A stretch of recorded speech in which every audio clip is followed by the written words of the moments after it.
Assalamualaikum warahmatullahi wabarakatuh. Pada kesempatan kali ini, kami akan menampilkan simulasi konseling individual.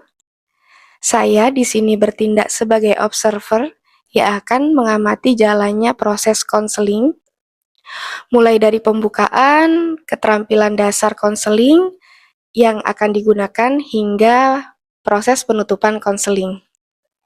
Selanjutnya, mari kita saksikan antara konselor dan konseli dalam memulai proses konseling.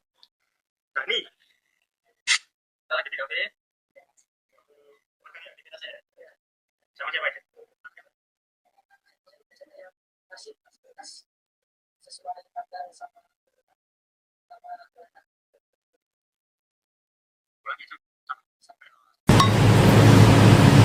Dani, kita lagi di kafe. Ya mas. Kamu magang ya aktivitasnya ya? Ya. Sama siapa aja? Ada 4 anak sama saya 5. Yang pertama ada Adawia, yang kedua ada Fahad, yang ketiga Mai sama Fia. Itu gimana? Tugasnya banyak nggak? Di Lumayan. Dinas Pendidikan ya? Dinas Pendidikan Provinsi. Jawa Timur. Apa aja tugasnya? Membuat disposisi, terus ranking, sama menggandakan dokumen-dokumen gitu. Bisa? Bisa. Satu ruangan semua anak apa gimana? Kebetulan dibagi menjadi dua ruangan. Ada yang 3 anak, ada yang 2 anak. Kamu sama? Sama saya sama Adawia. Sama Dawi ya. Bagian apa? Bagian biasanya kalau ada agenda dicatat di Excel gitu mas, terus di print, terus dikasih ke ibu kabit. Nggak ada pemberkasan Kata sama sekali. Tapi jurusanmu kan akuntansi. ya. Harusnya kan ada. Dinas pendidikan, berarti dinas pendidikan nggak ada sih ya. Terus yang lain, anak-anak yang lain? Kalau anak-anak yang lain biasanya ya narsip berkas sesuai tanggal sama urutan nama anak-anak itu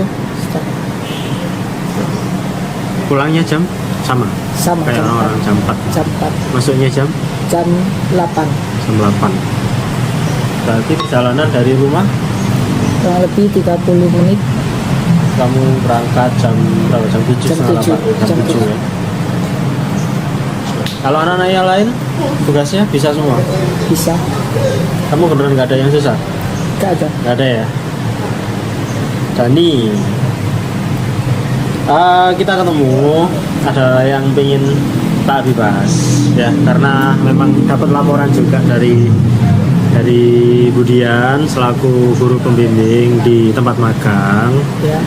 Kamu katanya ada keresahan yang membuat kamu akhirnya bingung, baik itu ketika di sekolah waktu ada pengajuan berkas atau pengajuan proposal, bukan proposal ya, laporan magang itu kamu katanya di Budian sering curhat soal itu. Nah setelah ini kan kelas 3 kan ya, kelas 3 itu bakal ada ujian praktek, terus ada kelas outing, habis itu nanti ada presentasi laporan magang. Apalagi kamu kelas 3, setelah ini lulus kamu nanti mempertimbangkan mau lanjut atau enggak. Pasti keresahannya di situ-situ aja, bener nggak? Benar. Oke. Bisa diceritain nggak dari awal kenapa kamu ketika di Budian itu lama sampai curhat berjam-jam katanya beliau. Apa sih kendala yang kamu alami, kecemasan yang buat kamu cemas sampai kamu selalu ketika ketemu Budian bingung gitu? Kalau kan habis ini kan mau selesai PKL, jadi ada tugas untuk membuat laporan PKL. Nah ini kan baru pertama kali membuat laporan PKL, jadi banyak yang salah atau kurang gitu mas tentang laporan itu Salahnya di jurnal apa laporan ini apa artikel jurnalnya. Iya. Nah, terus sama PPT buat Oh, iya. buat presentasinya itu masih kurang, masih banyak yang salah. masih banyak yang salah. Siapa yang koreksi? Budian Kemudian langsung. iya Tapi yang ngerjakan nggak kamu aja kan? ada orang 5 itu ngerjain semua. Ngerjain semua, Nah, dapat bagiannya masing-masing kan. Terus PowerPoint ngerjain bareng-bareng. Apa Ngerjain bareng-bareng. dibagi setiap anak laporan aja, terus anak yang lain Enggak. PowerPoint aja. Ngerjain enggak ya? bareng-bareng. Bareng-bareng ya. Terus apa yang ngebuat kamu bingung? Maksudnya kayak kan dikerjain bareng nih. Harusnya kan lebih gampang, lebih mudah. Jadi nggak ada yang harus dipikirin sendiri sampai ngebuat kamu cemas. Dari laporan itu apa yang bikin kamu bingung? Masih kurang rapi sih mas, kayak spasinya ada yang beda gitu.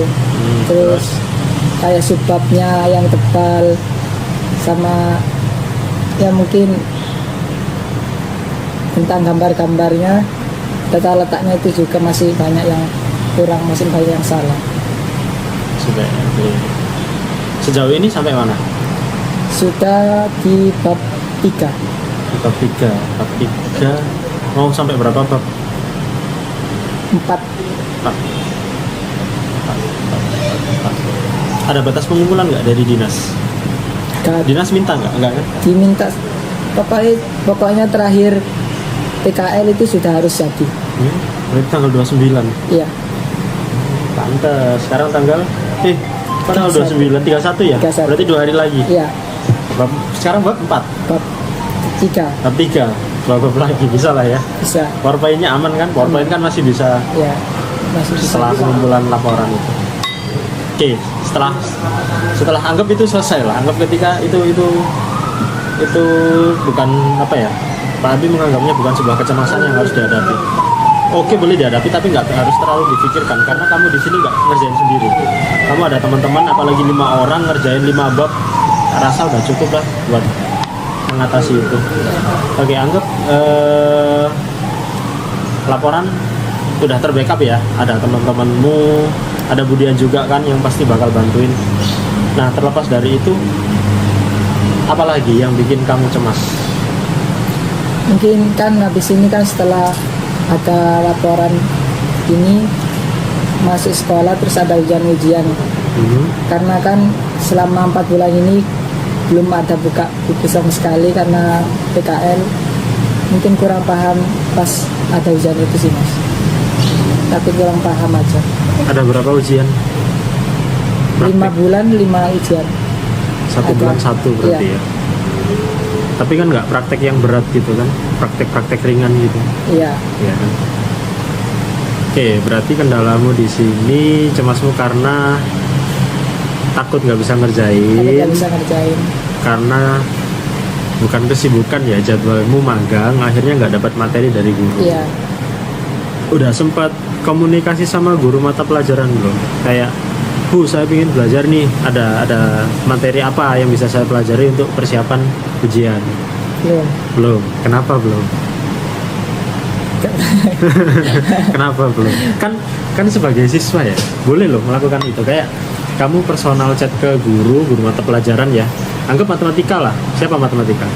Bu Lulu. Dulu Anggap ke Bu Lulu. Bu Lulu, kamu bisa loh komunikasi sama Bu Lulu kayak, Bu, saya bingung nih, saya takut habis ini ada ujian praktek atau ada ujian UAS atau apalah untuk ke depan. Kamu bisa kok WA ke beliau, WhatsApp chat ke beliau pribadi secara sopan. Bu, saya mohon maaf saya mengganggu waktunya. Ini saya takut kalau ujian nanti saya nggak bisa mengerjakan karena saya nggak ada materi. Boleh nggak Bu dikasih kisi-kisi atau rincian materi yang harus dipelajari untuk persiapan ujian? Itu bisa kamu lakukan kayak gitu. Selain itu, maksudnya mata pelajaran apa yang bikin kamu kayak takut? akuntansi. Akuntansi. Kenapa? Karena belum sepenuhnya memahami materinya. Hitung-hitungan juga. Iya, Hitung-hitungan sama apa? backup data. Jurnal. Bikin jurnal. Bikin jurnal. Gurunya siapa? Siapa aja? Pasti nggak satu itu. Bu Putri, Bu Putri. Bu Eka, Bu Emma, sama Bu Dian. Nah, kamu lebih dekat sama siapa? Bu Dian. Bu Dian. Karena guru pembimbingnya. Pembina pramuka juga ya. Tapi di lain itu, yang paling kamu takutkan dari bukan guru ya, 3 mata pelajaran ini yang kamu resahkan apa? Apakah di pelajarannya Bu Dian atau tiga-tiganya? Di tiga-tiganya sih. Tiga-tiganya. Berarti kamu mau nggak mau harus komunikasi ke guru-guru. Tuh, itu bisa kamu lakukan, nggak masalah, nggak usah takut kayak Pak, tapi itu guru-guru Pak, saya sungkan, saya gini, nggak usah takut soal itu. Guru-guru pasti akan memaklumi kalau peserta didiknya kebingungan dalam persiapan ujian, karena di lain sisi juga kalian kan magang ya, jadi nggak ada pembelajaran di sekolah, itu nggak masalah, kalian melakukan hal seperti itu nggak apa-apa, komunikasikan dengan guru. Oke. Setelah itu, selain yang kamu cemaskan di mata pelajaran, ada lagi? Sudah. Itu aja. Mungkin pas mau lulus ingin lanjut ke kuliah tapi masih bingung mau ambil jurusan apa. Nah, ini sering terjadi di SMK, SMA. Apa yang kamu bingung? Bingung ngambil jurusan sih Mas, mau ngambil jurusan apa? Selain itu? Sama ingin kuliah di mana masih bingung. Berarti jurusan, kuliah di mana, selebihnya aman ya? Aman. Maksudnya kayak persiapan, ya anggap materi atau pembelajaran ilmu dan lain sebagainya aman ya? Aman. Oke. Targetmu rencana kemana memang? UNESA. UNESA, selain UNESA? UINSA. UINSA, negeri semua tuh? Iya. Kita ambil kemungkinan terburuk. Misal UNESA dan UINSA kamu nggak lolos, ya amit-amit ya, tapi pasti akan ada kemungkinan terburuk. Kalau misal dua-dua ini nggak lolos, universitas swasta mana yang akan kamu tuju? Belum ada kepikiran. Belum ada gambaran ya? Iya. Nah, saran saya, itu juga harus kamu pertimbangkan. Karena, ya syukur-syukur kalau memang kita lolos di salah satu target yang di antara satu dari dua itu tadi. Tapi gimana caranya juga kita antisipasi nih, kayak kamu nggak lolos di UNESA atau UINSA, kamu harus ada plan B-nya, di mana universitas yang harus kamu tuju. Itu pertama. Kedua, mulai dari sekarang, kamu kan lulus bulan apa berarti? Maret, April ya? April. Berarti kamu ada waktu sekitar 3-4 bulan untuk mempertimbangkan setelah ini kamu mau kemana, termasuk untuk mensurvei universitas swasta, bukan negeri yang dua tadi ya, universitas swasta yang di dalamnya ada prodi atau jurusan yang kamu tuju. Kamu mau jurusan apa memang? Rencana nih. Kalau kamu kan tadi bilang bingung. Ingin lanjutin Akuntansi itu banyak, ada di Untak. Kalau kita ambil swasta ya, di Untak itu ada, Unitomo ada, Stasia yang dekat sama SMK API juga ada, kamu bisa ambil di situ. Unitomo harusnya ada sih, sama di Adibuana itu kemungkinan ada. Kamu bisa survei di tempat-tempat itu. Terus kalau misal kan kamu ngejarnya di negeri UNBK, UTBK, UNBK gitu ya. Iya. Nah, kalau misal itu nggak lolos, rencanamu gimana? Pengen langsung kerja. Langsung kerja? Pasti bisa ya, nggak masalah. Sebenarnya gap year, istilahnya gap year itu menunda pendidikan, entah itu 1-2 tahun. Sebenarnya nggak ada batasan waktu sih. Seperti saya sekarang juga akan belajar lagi, kuliah lagi. Bukan pilihan yang buruk kalau misal kita tidak bisa melanjutkan di kuliah, karena rezeki orang kan beda-beda. Tuhan sudah mengatur rezeki setiap orang, sudah ada jalannya juga, sudah ditakar sama Tuhan. Jadi kalau misal kamu memang harus untuk bekerja terlebih dahulu, nggak masalah. Saran saya cari pekerjaan yang terjadwal, dalam artian kayak tidak ada shift sampai shift 3. Kalau memang kamu targetnya kuliah ya, ada target kuliah kan? Ada. Kalau memang targetmu kuliah, saran saya jangan cari yang sampai shift 3. Kan biasanya ada tuh perusahaan atau kantor atau apapun tempat kerja yang sampai shift 1, 2, 3. Saran saya jangan cari yang sampai shift 3. Mentok-mentok shift 2 lah. Karena di situ nanti kamu bisa mengatur waktu dengan pembelajaranmu. Apalagi dengan tugas-tugas, itu kan pasti akan menguras waktu juga. Terus kalau memang kamu mempertimbangkan untuk bekerja dulu setelah itu kuliah, cari pekerjaan yang ini bisa kamu pertimbangkan ya. Cari pekerjaan yang tugasnya tidak terlalu susah atau yang cukup untuk kamu ada kelas. Maksud saya ada kelas itu kamu meluangkan waktu untuk mengikuti kelas ketika kamu nanti memang bekerja. Setelah itu mantep untuk kuliah, kamu bisa nih daftar kuliah di universitas terbuka. Itu banyak, ada di Buana dan sebagainya, malah iklan ya ini. Nggak kayak saya sendiri kan, saya sambil kuliah, guru-guru yang lain juga ada yang sambil kuliah, itu bisa. Tentatif lah waktunya, kayak Budian juga kan, Ya. itu bisa. Nah, dengan kamu bekerja, mencari pekerjaan yang waktunya tentatif atau bisa kondisional, itu akan mempermudah kamu juga. Kenapa? Karena yang saya rasakan sekarang di perkuliahan apalagi sambil kerja itu memang butuh waktu dan butuh tenaga. Di lain sisi butuh biaya juga ya. Tapi bagaimana kita untuk mencari pekerjaan yang memang bisa membuat kita mengatur mana waktunya untuk kelas, mana waktunya untuk bekerja, mengerjakan tugas dan sebagainya, itu harus dipertimbangkan dengan matang. Itu. Tapi untuk sejauh ini orang tua ngedukung kalau kuliah. Nah, kalau dukungan orang tua berarti apa? Ini mohon maaf ya, dibantu orang tua juga berarti. Ya. Nah, kalau kayak gitu ada poin plusnya lah ya. Jadi orang tua masih bertanggung jawab soal itu. Mungkin ada baiknya, bukan ada baiknya ya, bisa jadi saran juga. Tetap kejar yang negeri ya. Kalau memang kamu mantep untuk melanjutkan di negeri tanpa memikirkan biaya dan sebagainya, itu is okay. Tapi kalau kamu mempertimbangkan yang saya sebutkan tadi, coba dimantapkan lagi, cari universitas yang memang sesuai dengan tujuanmu, sesuai dengan pilihanmu. Setelah itu nanti kalau emang kamu ada niatan untuk bekerja, nah kamu bisa ngimbangin nih dua-duanya, 50-50. Mana yang harus untuk bekerja, mana waktu untuk kuliah. Karena harus kemungkinan dua-duanya ini akan bertabrakan. Nggak mungkin kuliah sendiri, kerja sendiri, nggak mungkin. Kecuali kalau emang kerjamu dari pagi sampai sore, setelah itu kamu ambil kuliah malam, itu oke, nggak masalah. Karena setiap kampus punya toleransi sendiri untuk kelas-kelas karyawan seperti itu.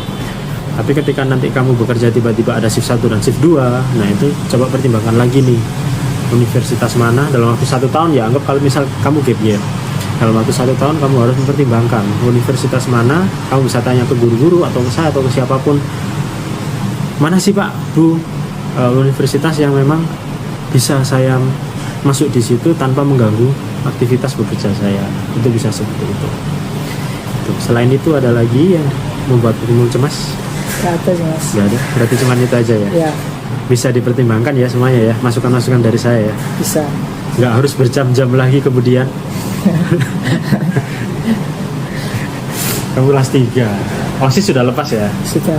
Atau OSIS sudah lepas. Terus pramuka belum? Masih. Pramuka masih. Setelah ini pramuka, saya rasa udah waktunya buat ditinggal ya. Nggak harus ikut kegiatan ekstrakurikuler seperti pramuka, karena fokusmu di kelas 3 lumayan banyak, apalagi dengan keresahan-keresahanmu barusan yang kamu ceritakan. Nggak perlu pamit kan ke pramuka? Nggak kan? Nggak ada ya, kecuali kayak yang kemarin ya. Itulah, saya rasa itu udah cukup. Bisa dipertimbangkan lagi untuk ke depan. Saya harap setelah pertemuan ini nanti nggak ada lagi yang yang namanya cemas. Boleh cemas, boleh kamu takut ya, setiap manusia wajar lah merasakan hal seperti itu. Tapi ada waktunya untuk kita juga harus ambil solusi. Gimana caranya kita harus melawan kecemasan kita, kayak aku cemas hari ini ujian, aku cemas hari ini presentasi buat persiapan PKL. Nah, dengan kamu merasakan cemas itu, kalau kamu rasakan sendiri, kamu akan kebingungan sendiri. diubah mindsetnya, kayak oh si cemas gak aku tok, pasti ada teman-teman yang lain. Kalau kamu tadi bilangnya laporanmu sampai di bab 3, harusnya sampai bab 5. Nah itu kamu bisa pertimbangkan juga, kayak oh gak sih, konco-koncoku pasti ono sing lebih angel, konco-koncoku ono sing dijemput tanggal 31 dan sebagainya, dia pasti akan kebingungan juga menyelesaikan laporan. Nah apa ya istilahnya, melihat ke bawah lah, jangan terlalu lihat ke atas kayak oh anak-anak sudah sampai sini, enggak, jangan lihat ke bawah juga, kayak oh isi ono sih kelompok-kelompok, ada juga kok kelompok-kelompok yang belum selesai, ada juga kok kelompok-kelompok yang mempunyai rasa cemas yang mungkin lebih besar dari saya, itu pasti ada, nggak mungkin kan. Jangan mikir kamu teman-temanku kok nyantai ya, kok aku bingung sendiri ya, jangan. Apalagi di PKL kamu ada kelompok, itu yang tadi saya sampaikan, ada kelompok harusnya lebih mudah. Terus kalau soal ujian, yang merasakan juga nggak kamu aja kan, pasti ada teman-teman yang lain, kayak entah teman satu kelompokmu yang senasib mungkin sekarang akhirnya juga merasakan keresahan yang sama. Jadi nggak perlu dipikirkan terlalu dalam. Tuh. Terus soal kuliah, saya rasa kuliah itu juga apa ya, banyak sih teman-temanmu yang merasakan hal yang sama. Banyak juga yang, untuk saya pribadi melihat saat ini teman-teman satu angkatanmu banyak kok yang lebih bingung dari kamu, banyak kok yang pengen kuliah tapi harus terhalang oleh keluarga dan lain sebagainya karena nggak dapat ACC dari orang tua dan lain sebagainya, itu ada kok. Sedangkan di sini kan kamu lebih beruntung karena kamu disupport oleh orang tua nih. Jadi kamu tinggal memilih dan mengusahakan. Kalau emang kamu mau ke negeri, silakan diusahakan. Tapi kalau nggak mau ke negeri atau ke swasta, kamu tinggal memilih yang mana. Setelah itu kan keluargamu yang membackup. Seperti itu. Jadi nggak ada yang harus terlalu diresahkan. Itu aja. Aman ya? Aman. Bisa semua ya? Bisa. Terkendali ya? Oke, terima kasih. Setelah ini magang. Terakhir tanggal 29. 31. 31. Nggak ada libur.